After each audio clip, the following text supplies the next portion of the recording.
지난주에는 예수님 사도행전의 입문편으로요. 예수님께서 부활하시고 승천하실 때까지 내용들을 한번 간단하게 살펴봤고요. 오늘은 그 사도행전의 전반적인 처음부터 끝까지 어떠한 형태로 이루어져 있는지에 대해서 함께 먼저 나누고 사도행전을 들어가면 좀 보다 잘 이해할 수 있을 것 같아서 한번 전체적인 사도행전의 내용에 대해서 말씀을 드리는 것으로 오늘 설교 시간을 채워볼까 합니다. 이 사도행전은 지난주에도 말씀드렸지만요, 이 누가가 기록한 두 개의 말씀, 하나의 말씀이 어디죠? 예, 누가복음과 이 사도행전, 이 두 개의 이 책이 누가에 의해서 기록된 책인데요.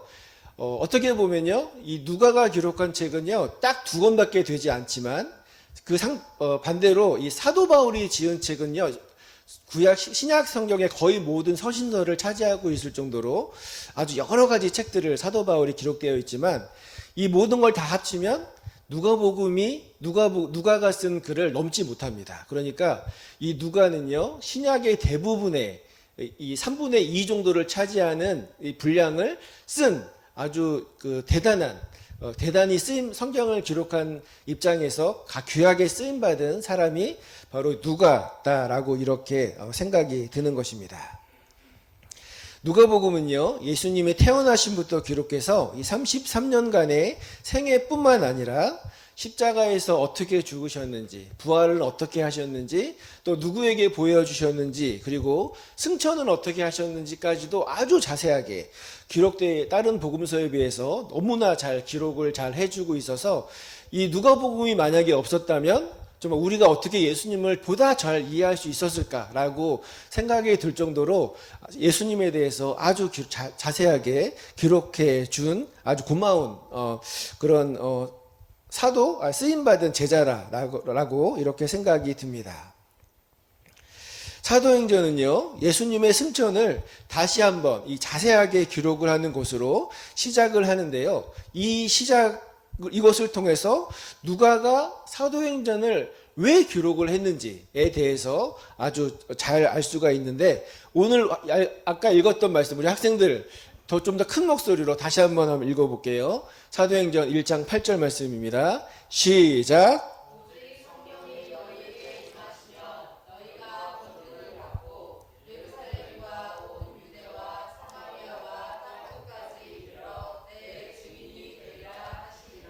아멘. 네, 감사합니다. 이 사도행전의 내용을 계속 보면요, 다른 내용 없습니다. 예루살렘을 시작하고 그리고 사마리아로 전파되고 이방인 지역에 복음이 증거되어서 최초의 이방인 교회인 이 안디옥 교회라고 하는 곳이 세워지고요. 그리고 더 나아가서 복음이 아시아, 그리스를 넘어서 로마에까지 전파되는 내용. 그러니까 예수님께서 너희가 성령이 너에게 임하면 너희가 권능을 받아서 예루살렘, 온 유대, 사마리아와 땅끝까지 이르러 너희들 내 증인이 될 것이다 라고 하는 그 말씀이 지금 사도행전의 내용을 통해서 실현되고자 있는 그런 내용으로 이렇게 기록되고 있는 것을 여러분 볼 수가 있을 텐데요. 로마서를 보면요, 바울이 복음 증거의 최종 목적지로 이 서바나, 그러니까 지금의 스페인을 이렇게 삼고 있는 것을 볼 수 있는데요. 적어도 1세기 그리스도인들에게 있어서 지중해는 땅끝으로 인식될 만한 장소이거든요. 그러니까 아마 이 사도행전을 통해서 복음이 땅끝으로 전파되어져 있는 과정들을 그리고 있다라고 이렇게 보시면 될 것 같습니다. 저자인 누가에 대해서 우리 한번 살펴봤으면 좋겠는데요. 먼저 누가는요, 신약 성경의 저자들 중에서 유일하게, 이 사람은 유일한 게 되게 많은데요, 유일하게 이방인입니다. 그러니까 신약 성경의 모든 저자들은요, 다 유대인들이 기록했어요. 베드로도 그렇고 요한도 그렇고 마태도 그렇고 모든 사람이 다 유대인인데 반해서 이 누가만큼은요, 이방인이에요. 이방인이 기록했으니까 당연히 이방 사람들에 대해서 호의적으로 기록을 했겠죠. 그렇죠? 그렇기 때문에 이 누가복음을 보면 좀 소외된 유대인들이 좀 소외시켜 놓은 이방인들이나 또 더 나아가서 또 이 누가는요, 의사였거든요. 이 의사이다 보니까 병자들에 대해서, 그리고 약한 자들에 대해서, 고아들 그리고 과부들에 대해서 그 당시에 좀 천하게 여기고 배척하고 죄인이라고 생각했던 이런 사람들에 대해서 좀 긍휼한 마음으로 기록을 했던 그런 기록들이 누가복음을 보면 아주 잘 기록이 많이 되어져 있고 있는 것을 볼 수가 있습니다. 누가가 직업이 의사라는 기록이 지금 성경에 기록이 되어져 있는데 함께 한번 읽어볼게요. 골로새서 4장 14절입니다. 골로새서 4장 14절 우리 한 목소리로 한번 읽어볼게요. 시작.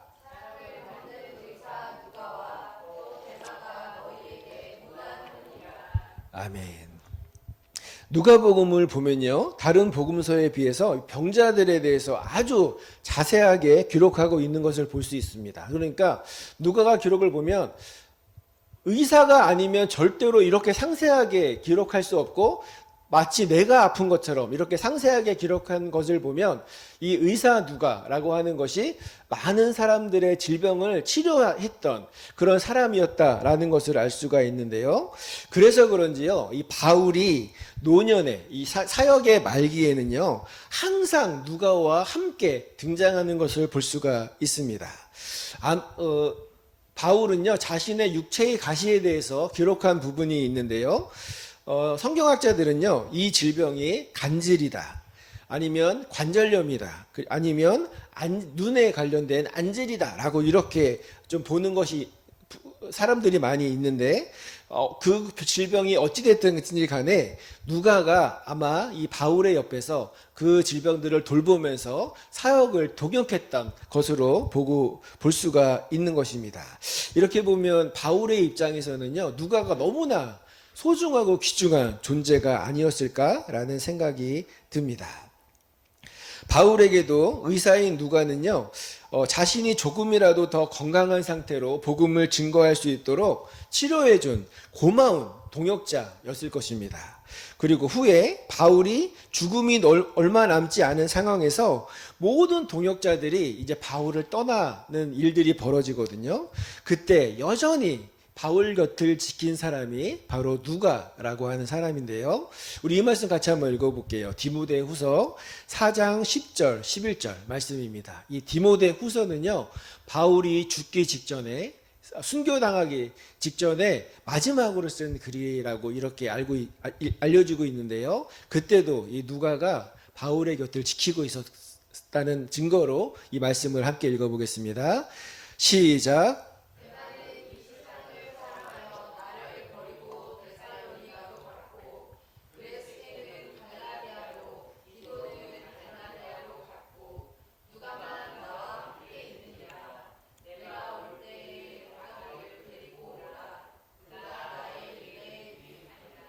아멘. 우리 사도 바울에게 있어서 누가라고 하는 존재가 우리 성도님들, 우리 이 꿈꾸는 모든 성도님들 서로가 바로 누가와 같은 그런 존재가 되었으면 좋겠다라는 생각이 들었습니다. 잘 나가고 막 이렇게 유명해지고 또 가진 것도 많고 그러면 사람들이 많이 붙잖아요. 근데 진짜 나의 친구고 나의 벗이고 또 나의 동료는 내가 힘들고 어렵고 또 좀 침체했을 때 끝까지 함께 해주는 그런 사람, 그런 영혼들이 정말 진정한 친구고 벗이고 또 성도다라고 이런 생각이 들었습니다. 사도행전을 보면요, 처음에는 바울이, 베드로가, 또 후반부에 보면 바울이 이렇게 했다라고 이렇게 기록이 돼 있어요. 근데 가면 갈수록 나중에 3차 여행 때는 어떻게 기록이 되어 있냐면 우리가 이렇게 했다, 이렇게 돼 있어요. 그러니까 바울이 했음에도 불구하고 누가는요, 우리가 했다고 기록한 것을 보면 누가가 그때도 같이 바울과 함께 바울의 사역과 함께 동역했다라고 이렇게 보여지는 것입니다. 그만큼 이 누가는요, 바울의 사역에 있어서 중요한 동역자였고 또 바울을 세상에 바울의 복음을 알리는 그런 아주 훌륭한 저술가였다라고 이렇게 보시면 될 것 같습니다. 사도행전에서 이 가장 중요하게 생각해야 할 두 가지 주제어가 있습니다. 혹시 여러분 사도행전 읽으시면서 가장 중요한 뭐 사람도 좋고 대상도 좋고 장소도 좋습니다. 어떤 거를 가장 중점적으로 생각이 되십니까? 성령님. 예, 성령님이 가장 중요합니다. 그러니까 사도행전을 읽으면서요, 이 사람이 드러나면 안 돼요. 왜냐하면 예수님 시대에는요, 예수님이 삼위일체의 성자이신 예수님이 드러나지만 이 사도행전을 읽을 때는요, 베드로, 바울 이러한 사람이 드러나면 안 됩니다. 왜냐하면요, 성령 하나님께서 이들을 사용하여서 하나님의 거룩하신 복음 전파의 일들을 해 나가신 아주 중요한 사역의 대상이 바로 이 성령 하나님이시기 때문에 그렇습니다. 그래서 사도행전에 부를 때 사도라고 하면 예수님의 제자잖아요. 그러니까 사도행전이라고 부르지 않고 성령행전이다라고 부르는 분들이 많은 이유도 바로 그렇습니다. 성령님은요, 이 오순절 다락방에서 강림하신 이후에 복음이 전파되어지는 모든 과정 속에 항상 주도적으로 역사하셨습니다. 성령님께서 역사하신 사건들을 기록한 이 사도행전은요, 바로 현재를 우리를 살아가는 우리들에게도 많은 신앙적인 도움을 줍니다. 왜냐하면 지금도 사도행전의 시기처럼 성령 하나님께서 동일하게 역사하는 시대를 우리가 살아가고 있기 때문에 그렇습니다. 구약은 이 하나님이 통치하시는 시대였잖아요. 그렇죠? 하나님께서 선지자나 이런 어떤 지도자를 통해서 말씀하시고 또 직접 통치하시는 시기가 바로 구약의 시기였다라고 한다면, 예수님이 이 땅에 오셨을 때는 예수님이 직접 사람들에게 사람의 모습으로 현현하셔서 가르침을 주셨던 시대라고 이렇게 생각할 수가 있습니다.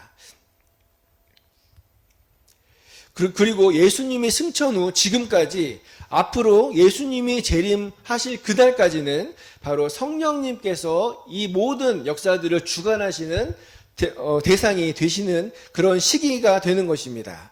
그렇기 때문에 이 사도행전의 기록은요, 오늘을 살아가는 우리들에게 성령님께서 어떻게 역사하시는지를 잘 배울 수 있는, 그리고 동일한 역사를 우리가 기대하며 살아갈 수 있는 아주 좋은 그런 교과서가 되는 책이 바로 사도행전이 되는 것입니다. 자, 첫 번째는 성령님입니다. 그리고 두 번째는 무엇일까요? 예, 성령님도 참 복음 전파? 예, 복음 전파 중요한데 복음 전파가 됐어. 그러면 반드시 세워지는 게 있어. 예. 사도행전에서요, 가장 중요한 두 번째 사건은요, 바로 이 교회라고 하는 공동체입니다. 그러니까 아까 복음 전파라고 했는데요, 맞죠? 복음 전파가 되는 과정 속에 모든 기록물이 진행이 되는데요, 이 복음이 전파된 곳에 반드시 세워지는 것이 있는데 바로 이 교회라고 하는 곳입니다. 오순절 다락방에 성령님이 강림하신 이후에 이 가장 먼저 생긴 교회가 바로 예루살렘 교회가 생겨지게 됩니다. 후에 이방인들의 교회가 생기게 되는데요, 그 대표적인 교회가 바로 안디옥 교회가 되는 것입니다. 요즘에 주변에 이렇게 안디옥 교회라고 많이 보이시죠? 바로 이방인을 대표하는 교회가 바로 이 안디옥 교회가 되는 것이죠. 바울이요, 마게도니아 지역을 전도하면서 생긴 교회가 우리 서신서에 많이 나와 있는 고린도 교회, 에베소 교회, 빌립보 교회, 데살로니가 교회, 이러한 바울이 복음을 전파하는 곳마다 그곳에 사람들을 모아서 바로 이 교회들을 세워 나간 것이 바로 이 교회가 세워지는 역사가 바로 사도행전의 역사다라고 이렇게 보시면 틀림없습니다. 신약에는요, 많은 서신서들이 있지 않습니까? 아까 말했던 에베소, 고린도, 데살로니가, 수리아 교회, 이런 교회들이 많이 있는데, 만약에 이 사도행전이 없다고 생각해 보십시오. 그러면 도대체 이 교회가 어떻게 생겨났는지 우리는 알 수 있는 근거가 전혀 없게 되는 것입니다. 그러니까 이 사도행전은요, 신약 성경의 유일한 역사서인데요, 이 사도행전이 있기 때문에 복음이 어떻게 이 이방인에게 전파되어질 수 있게 되었는지를 우리가 알 수 있는 아주 중요한 그 뭐라 그러죠? 이 역사서가 되어지게 되는 것이죠. 이처럼요, 사도행전의 이야기는 성령과 교회의 이야기다라고 말해도 전혀 이상하지 않을 정도로 이 두 가지는요, 사도행전에서 중요한 이 소재로 사용되어지고 있는 것입니다. 이 사도행전을요, 한 세 부류로 한번 나눌 수가 있는데요. 첫 번째는요, 1장부터 한 7장 정도까지를 나눌 수가 있는데, 이 1장부터 7장은요, 바로 예루살렘 교회가 어떻게 세워지게 되었고, 또 그 예루살렘에서 성도들이 어떻게 늘어나게, 부흥을 어떻게 이루어지게 되었는지에 대해서 기록해 주고 있습니다. 예루살렘 교회가 생기게 된 동기는요, 여러분 너무나 잘 알고 있는 그 동기가 있는데, 그 동기가 무엇인지 혹시 아시겠습니까? 예루살렘 교회가 생기게 된 동기. 다 아시는데 말씀을 못 하실 것 거예요. 바로 가장 사도행전에서 가장 중요한 성령 강림입니다.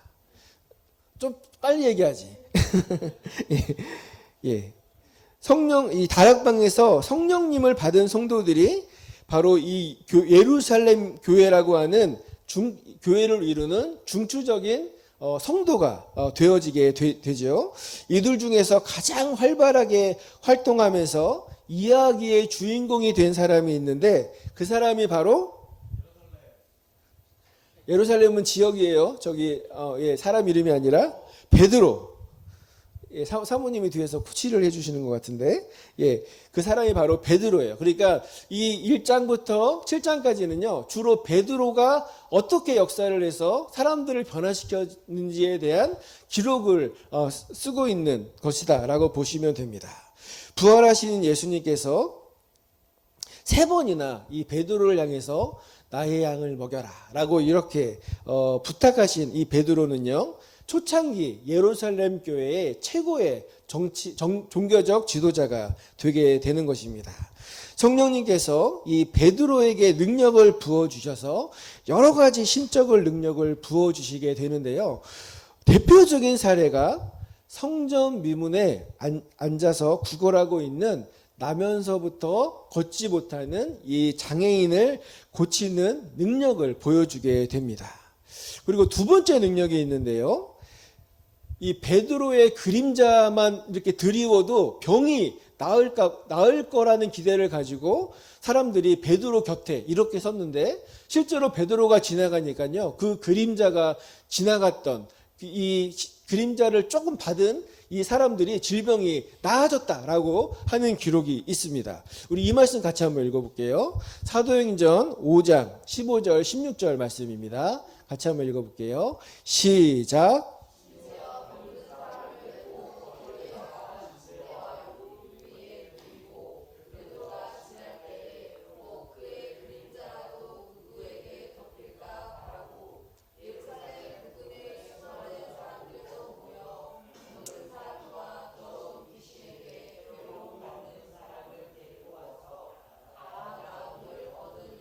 아멘. 정말 대단한 능력 아닙니까? 어떻게 보면요, 예수님도 이 그림자, 옷깃만 만져도 낫겠다, 이런 말씀 있잖아요. 그렇죠? 베드로에게 이러한 능력이 있는 것은 베드로의 믿음이 그리고 능력이 뛰어나서가 아니라 성령 하나님께서 베드로를 통해서 이런 역사들을 부어주셔서 베드로로 하여금 그런 능력을 통해서 많은 사람들이 교회 안에 성도로 들어올 수 있게, 복음 전파를 할 수 있게 하기 위해서 성령 하나님이 부어주신 역사다라고 이렇게 보시면 됩니다. 세 번째는요, 이 신 베드로가 죽은 사람도 살린 역사가 있습니다. 정말 예수님만 할 수 있는 능력이었는데요. 신앙이 좋아서 열심히 이 초대교회를 섬겼던 여성인 성도 다비다, 여러분들 기억하실 텐데요. 이 다비다가 죽었다는 소식을 듣고 베드로는요, 욥바로 막 달려옵니다. 그리고 다비다야 일어나라 라고 이렇게 이야기를 말하자 살아났다 라고 하는 기록이 사도행전에 기록이 되어져 있습니다. 이러한 베드로의 능력은요, 예수님의 능력과 맞먹는 능력이라고 말할 수 있는데요.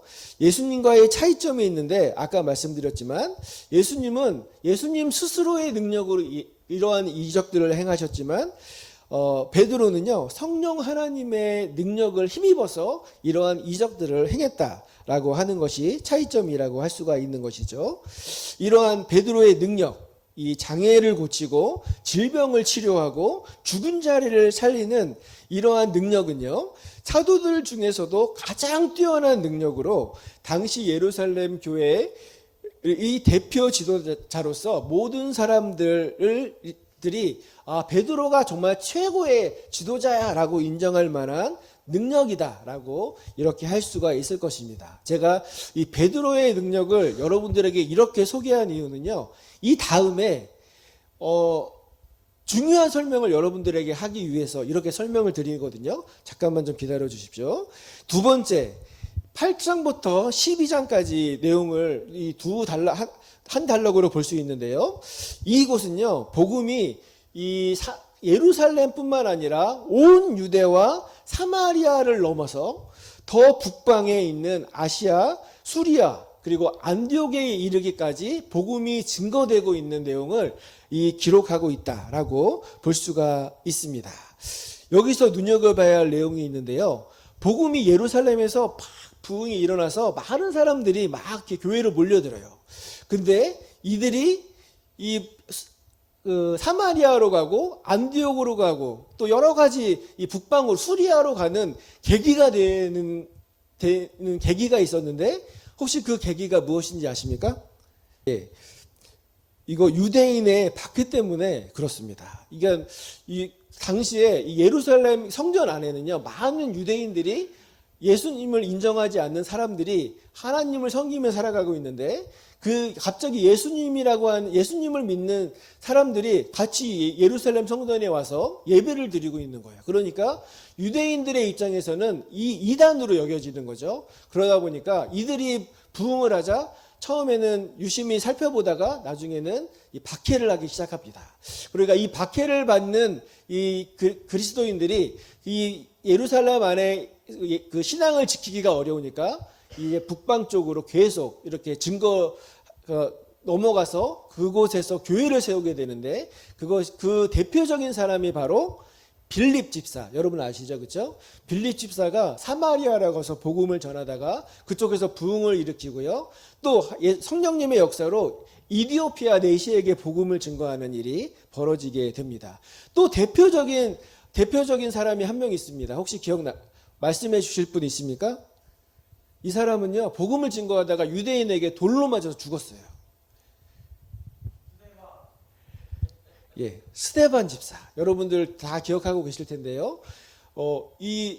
그러니까 제가 드리려고 하는 말씀은요, 이 8장에서 12장 사이에는요, 복음을 증거하는 주체가 베드로, 빌립, 스데반, 이렇게 사도에서 그 다음에 집사로 이렇게 넘어가고 있는 것을 볼 수가 있는 것이죠. 그러니까 사실 이 사도행전은요, 사도행전이 아니라 성도행전이라고 말하는 게 더 맞을 수도 있어요. 왜냐하면 사도들만 전하는 게 아니라 그 이후에 그 사도들의 가르침을 받은 그런 제자들 그리고 집사들이 이 하나님의 복음을 증거하는 그런 내용이 기록이 되어져 있기 때문에 그렇습니다. 마지막으로요, 13장에서 마지막 28장 되게 많은 분량이죠, 그렇죠? 많은 부분을 한 단락으로 이렇게 묻게 될 텐데요. 안디옥 교회를 기점으로 3번의 전도 여행을 통해서 아시아, 그리스, 더 나아가서는 로마에게까지 복음을 증거하기 위해서 나아가는 그런 모습들을 이 글을 통해서 우리가 읽을 수가 있습니다. 복음이 지중해의 모든 국가에까지 전파되게 된 아주 중요한 계기가 하나 있는데 혹시 그 계기를 말씀해 주실 수 있습니까? 사모님 이제 그만 가르쳐 주세요. 그러면 누가 복음을 전했어요? 로마에까지? 사도 바울이 전했거든요. 사도 바울이 3차례의 이 복음 증거를 전도 여행을 통해서 이 로마에게까지 복음을 증거하게 됩니다. 그러니까 가장 중요한 동기와 계기는 바울의 회심이 될 거예요.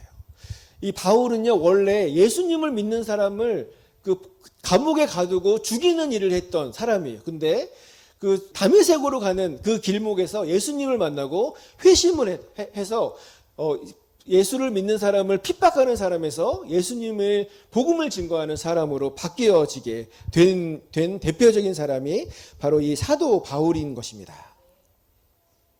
사도행전 중반부터 후반까지의 거의 모든 사건들은요, 바로 이 바울의 행적에 따라서 기록이 되어져 있는 것을 볼 수가 있습니다.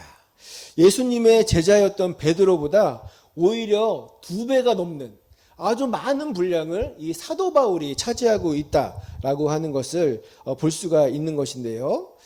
이것은요, 저자인 누가가 복음이 이방 지역에 전파되는 것을 더욱더 상세하고 자세하게 기록하려고 하는 의도를 가지고 있었기 때문이다라고 이렇게 보여지게 되는 것입니다.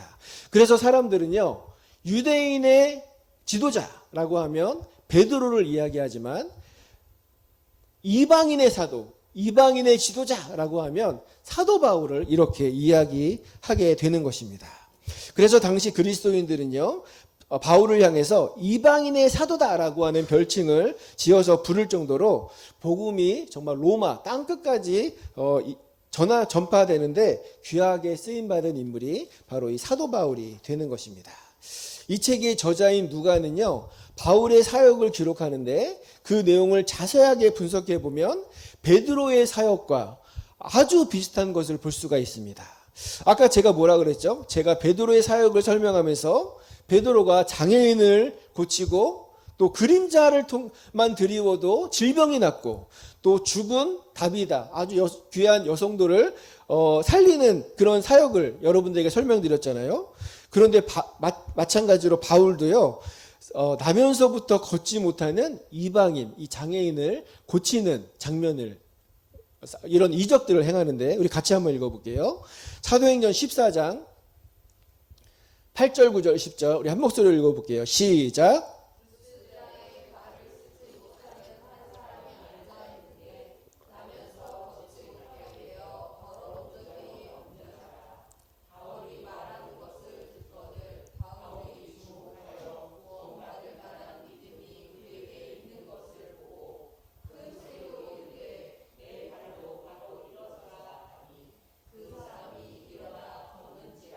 아멘. 그러니까 이 예수님의 제자였던 베드로가 했던 이 장애인을 치료하는 이적을 지금 사도 바울도 동일하게 지금 이렇게 행하고 있다는 것입니다. 마찬가지로 바울의 능력이 아니라 성령 하나님이 바울을 통해서 이런 능력들을 행하고 계신 것입니다. 두 번째로요, 이방인들이 바울에게서 나온 손수건이나 앞치마만, 그것만 내 몸에 좀 병자에게 두르면 혹시라도 그 질병이 나을까 해서 바울이 그냥 이렇게 쓰고 있던 코푼, 좀 더러운 이 손수건을 가져다가 환자에게 덮었더니 어떤 일이 일어나는지 한번 살펴보도록 하겠습니다. 사도행전 19장 11절 12절 같이 한번 읽어볼게요. 시작.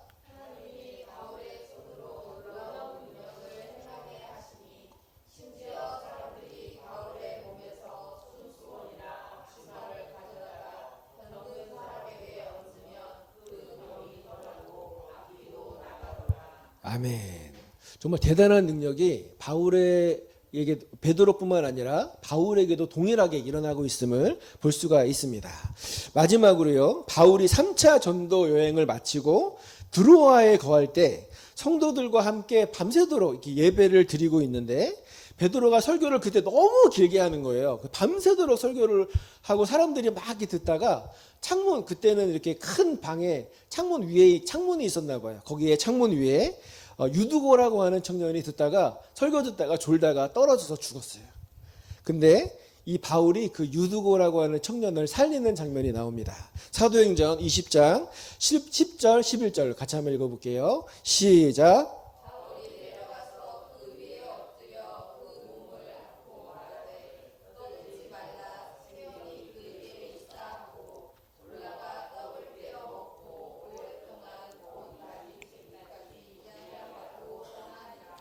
아멘. 여러분 한번 생각해 보십시오. 저자인 누가가 이 바울의 사역을 이야기하는데 베드로가 했던 동일한 이적을 바울도 행하고 있다라고 기록한 이유가 무엇이겠습니까? 성령님께서 동일하게 역사하신다. 누구에게도? 베드로뿐만 아니라 바울에게도. 이거는 베드로를 높이는 그 글이에요? 아니면 바울을 높이는 글이에요?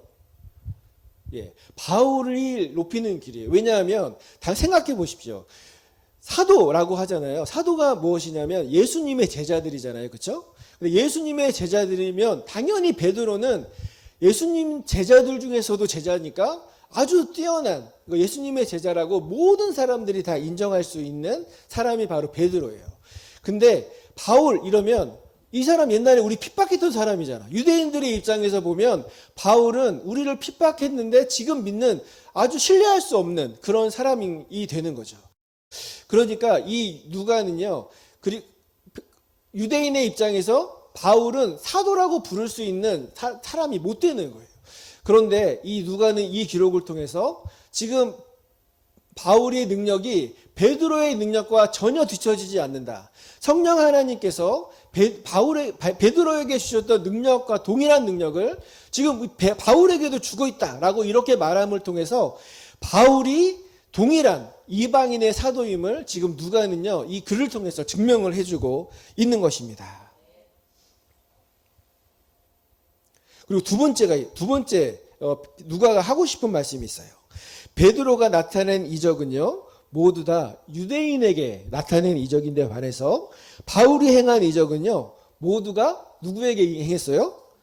이방인에게 베풀어진 능력이라는 겁니다. 그러니까 이것은요, 하나님께서 유대인이나 이방인이나 모두가 동일한 구원을 받아야 할 존재들이다 라고 하는 것을 이 말씀을 통해서 보여주고 계신 것이라는 것이죠. 그러니까 하나님께서 유대인만 고쳐주신 것이 아니라 이방인들도 고쳐주셨다 라고 하는 것을 통해서 복음이 이방인에게 증거되는 것에 대한 정당성을 지금 우리들에게 알려주고 있다는 것입니다. 마지막으로요, 바울이 끝까지 복음을 전하고자 했던 지역이 어디였을까요?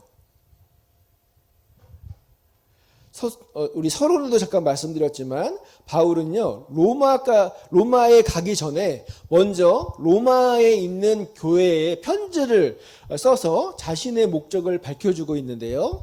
바로 서바나, 지금의 이 스페인이라고 할 수 있는데 이 서바나에 가서 복음을 전하기 위해서 로마에 있는 너희들이 좀 나를 좀 후원해달라라고 하는 기록을 볼 수가 있는데 함께 읽어볼게요. 로마서 15장 23절 24절입니다.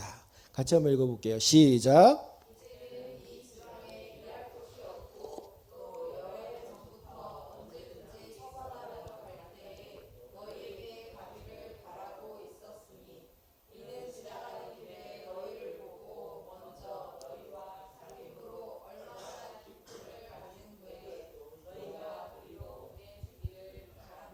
아멘.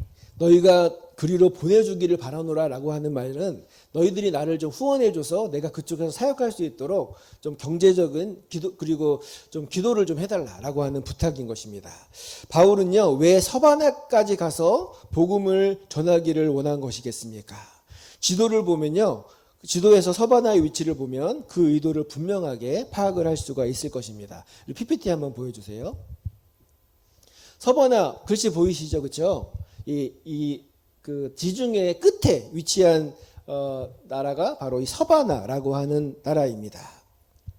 당시에는요, 모든 길은 로마로 통한다라고 할 만큼 지중해가 세계의 중심으로 인식되었던 그런 시기였습니다. 그리고 당시에는요, 지구가 평평하다고 믿었어요, 사람들이. 그래서 지중해를 벗어나서 계속 항해를 나가보면 천길 낭떠러지로 떨어진다라고 이렇게 세상의 끝이 나온다라고 사람들은 그렇게 믿어서 지중해를 떠나지 않았습니다. 이 생각은요, 15세기 이 콜럼버스가 지구는 둥글다라는 것을 증명하기 위해서 항해를 해서 증명하기까지 정말 과학처럼 인식되어지고 혹시라도 지구는 둥글다라고 이렇게 이야기하는 사람들을 정말 이렇게 징계할 정도로 이렇게 그런 과학적인 판단을 하지 못하게 했던 시기였는데요. 당시 바울에게는 사바나가 아마 땅끝이다라고 인식되었을 거라라는 것이 지배적인 생각입니다. 이것이 당시 사도행전의 처음에 예수님께서 승천하시기 전에 하신 오늘 본문 말씀을 기억나게 하는 것인데요. 사도행전 1장 8절 우리 다시 한번 읽어보면서 말씀을 마무리하도록 하겠습니다. 시작.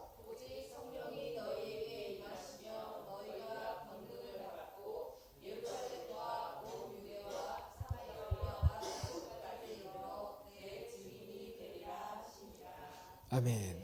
그러니까 사도행전을요 한마디로 한 문장으로 이야기해봐라 라고 하면 땅끝까지 이르러 내 증인이 되라 라고 하신 예수님의 지상명령을 지키기 위해서 성령 하나님의 역사를 힘입어서 이 전도자들이 복음을 가지고 땅끝까지 이르러 예수님의 증인이 되는 과정을 그린 책이 사도행전이다라고 이렇게 말씀을 드릴 수가 있는 것이죠. 이 전도자의 사명이 바로 지금 이 시대를 살고 있는 우리에게도 동일하게 적용이 된다라고 말씀을 드립니다. 앞으로 사도행전을 함께 말씀을 나누어 가면서 영혼을 사랑하시는 하나님을 깨닫고 하나님의 마음을 깨닫고 내가 있는 그곳이 바로 서바나 이 세상의 끝이라고 생각을 하고 복음을 전하는 전도자의 삶을 다짐하는 아주 좋은 계기가 되시기를 주님의 이름으로 축원드립니다.